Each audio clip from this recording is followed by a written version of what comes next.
प्रदेश के 4 जिलों में जिला प्रमुख और प्रधान का चुनाव। जिला प्रमुख प्रधान के चुनाव के लिए महत्वपूर्ण बैठक। सुबह 11 बजे नामांकन की जांच यहां पर 11:30 बजे की जाएगी। दोपहर 1 बजे नामांकन वापसी का वक्त यहां पर दिया गया है। दोपहर 3 बजे से शाम 5 बजे तक यहां पर मतदान किया जाएगा और इसके बाद में काउंटिंग शुरू होगी।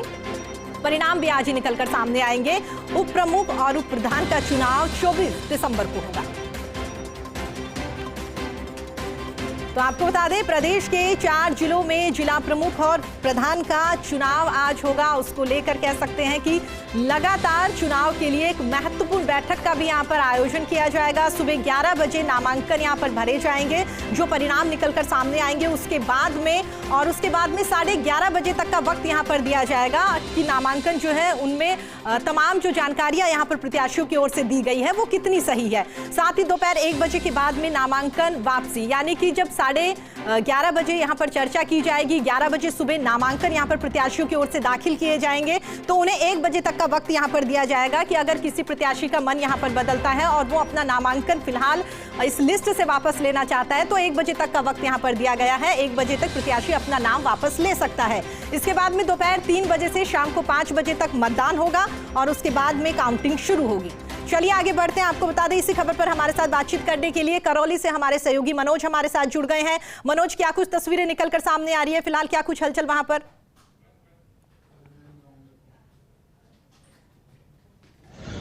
बिल्कुल, मैं बताना चाहूंगा, आज जिला प्रमुख का चुनाव होना है। इसके अलावा जिले की 8 पंचायत समिति में प्रधान का चुनाव होना है। जहां तक हलचल और तैयारियों की बात करें, जिला परिषद में कड़ी सुरक्षा के बीच में मतदान की और प्रमुख बनाने की तैयारियां पूरी कर ली गई हैं। इसके अलावा सभी 8 पंचायत समितियों में सुरक्षा के कड़े प्रबंध किए गए हैं। सुपर एक्सक्लूसिव जानकारी मैं चैनल के माध्यम से ये देना चाहूंगा कि करौली जिला प्रमुख सीट पर कांग्रेस का प्रमुख बनना तय है।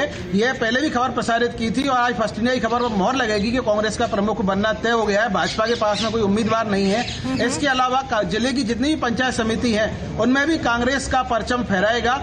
मासलपुर एक ऐसी पंचायत समिति है जहां पर भाजपा आगे है। सपोटरा में भाजपा कांग्रेस में टक्कर की स्थिति है। इसके अलावा अन्य जो पंचायत समिति देखी जाए तो वहां पर कांग्रेस का ही पलड़ा भारी है। करौली पंचायत समिति की बात करें तो यहां से भी चौंकाने वाला परिणाम सामने आएगा, जिसको हम पहले ही दर्शकों तक सुपर एक्सक्लूसिव जानकारी के माध्यम से पहुंचा रहे हैं। मनोज, देखिए, भारतीय जनता पार्टी और कांग्रेस दोनों बड़ी पार्टियां हैं, दोनों में सीधा मुकाबला यहां पर दिखाई दे रहा है। लेकिन इसी बीच में अगर निर्दलियों की बात करें तो मनोज, उनकी क्या कुछ भूमिका यहां पर कह सकते हैं कि प्रधान और जिला प्रमुख को बनाने में रह सकती है?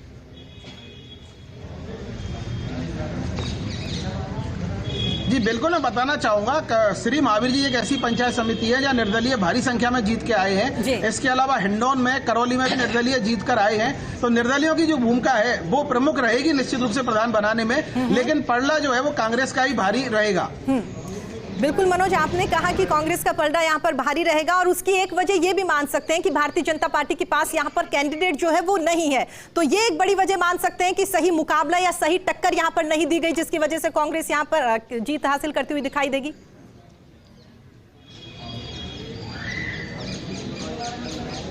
जी बिल्कुल, जहां तक प्रमुख के चुनाव की बात करें तो भाजपा के पास में कोई प्रत्याशी नजर नहीं आ रहा जिसको कि वो प्रमुख की दावेदारी के रूप में खड़ा कर सकें, लड़ा सकें। तो ये माना जाएगा शुरू से ही भाजपा जो है ना वो रणनीति तय करने में पिछड़ी, और यही कारण रहा है कि आज उनको प्रमुख के लिए प्रत्याशी की तलाशने के लिए लाले पड़ रहे हैं। कोई प्रत्याशी उनको नहीं मिल रहा है। चलिए मनोज, हमारे साथ जुड़ने के लिए और तमाम जानकारी साझा करने के लिए आपका बहुत बहुत धन्यवाद। चलिए आगे बढ़ते हैं, शिक्षा नगरी कोटा की बात करते हैं जहां से हमारे सहयोगी भंवर हमारे साथ जुड़े हुए हैं। भंवर, क्या कुछ तस्वीरें?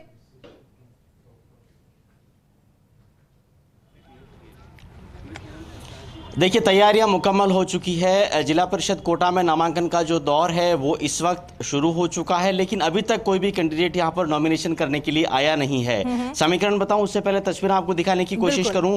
जिला परिषद कोटा का जो पिछला गेट है वहां से कैंडिडेट्स नॉमिनेशन के लिए दाखिल होंगे। करीब करीब 1 बजे चुनाव चिन्हों का आवंटन कर दिया जाएगा और अगर आवश्यकता पड़ी, जिसकी संभावना काफी हद तक नजर आ रही है, तो 3 बजे से 5 बजे के बीच वोटिंग का टाइम रहेगा। कुल मिलाकर के 23 मेंबर सदस्य हैं जिला परिषद कोटा के, और जैसे ही सारे 23 सदस्य वोट कर लेंगे हाथों हाथ नतीजे घोषित कर दिए जाएंगे। लेकिन अगर कोई तोड़फोड़ नहीं होती है, कोई उठापटक नहीं होती है, तो यहाँ पर बीजेपी का जिला प्रमुख बनना करीब करीब तय है और नाम भी करीब करीब तय हो चुका है। वार्ड 1 से चुनाव जीते हैं बीजेपी के मुकेश वर्मा, उनको बीजेपी ने आगे किया है। कांग्रेस के पास 23 में से 10 ही केवल सीटें हैं, लेकिन बावजूद इसके जोड़ तोड़ की उम्मीद में है कांग्रेस। और गीता मेघवाल जो कि वार्ड 14 से चुनाव जीती है, उसको कांग्रेस आगे करने के मूड में है। तो क्रॉस वोटिंग का अगर खतरा जो कि बीजेपी पर नजर आ रहा है, इसके चलते कड़ी बाड़ाबंदी में बीजेपी के सारे कैंडिडेट्स हैं। खुद जो प्रभारी हैं पूर्व मंत्री प्रभुलाल सैनी, उन्होंने मोर्चा संभाल रखा है बीजेपी की तरफ से। जिलाध्यक्ष मुकुट नागर लगातार उनके साथ हैं सारी रणनीतियों को बनाने में। और अभी भी जो कैंडिडेट्स हैं वो कोटा से करीब करीब 30-40 किलोमीटर बाहर बाड़ेबंदी में है। जैसे ही यहाँ पर नामांकन के बाद अगर वोटिंग की आवश्यकता पड़ेगी तो तुरंत आकर के सारे कैंडिडेट्स एक साथ वोट करेंगे। और किसी प्रकार की क्रॉस वोटिंग से बचने के लिए अलग अलग तरीके बीजेपी ने आजमाए, ऐसी खबर है। अलग अलग तरह के साइन हर जिला परिषद मेंबर को करने के लिए कहा गया है, लेकिन कांग्रेस ने भी अभी उम्मीद छोड़ी नहीं है। खुद प्रभारी मंत्री प्रसादी लाल मीणा कोटा में डेरा डाल चुके हैं और बावजूद 13-10 के अंतर से पिछड़ने के कांग्रेस पूरी तरह से जोड़ तोड़ की उम्मीद लगाए बैठी है। जी चलिए भंवर, हमारे साथ जुड़ने के लिए और तमाम जानकारी साझा करने के लिए आपका बहुत बहुत धन्यवाद। श्रीगंगानगर चलते हैं, जहां से हमारे सहयोगी सुनील हमारे साथ जुड़ गए हैं। श्रीगंगानगर की अगर बात करें तो सुनील, वहां पर क्या कुछ तस्वीरें निकलकर सामने आ रही है? किसका जिला प्रमुख और प्रधान बनने के चांस वहां पर ज्यादा है?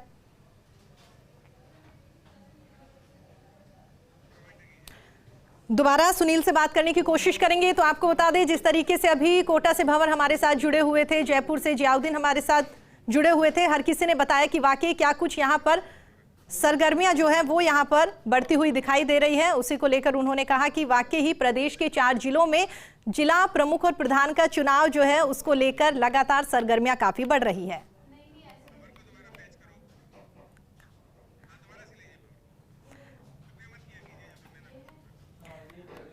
तो आपको बता दें, इसी खबर पर हमारे साथ बातचीत करने के लिए भंवर लगातार जुड़े हुए हैं।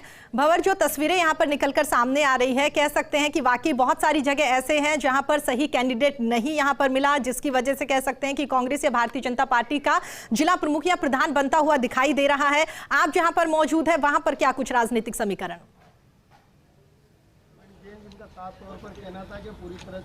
देखिए, मैं यहाँ पर एएसपी प्रवीण जैन मेरे साथ जुड़ गए, मैं उनसे आपको जोड़ने की कोशिश करता हूँ। सर, किस तरह की यहाँ पर तैयारियां रहने वाली है?